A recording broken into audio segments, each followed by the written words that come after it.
Hey guys, in this video, I will show you how to install CarStream on Android Auto to watch YouTube.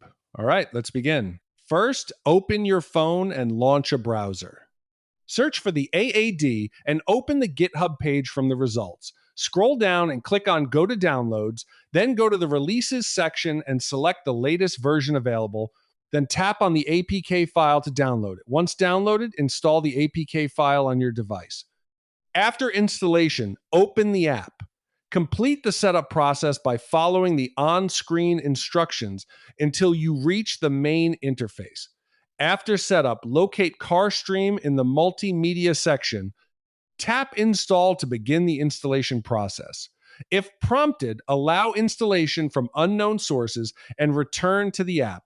Finally, open CarStream on Android Auto and start watching YouTube directly on your screen. So that's basically how you can install CarStream on Android Auto to watch YouTube. That's it for this video. Thanks.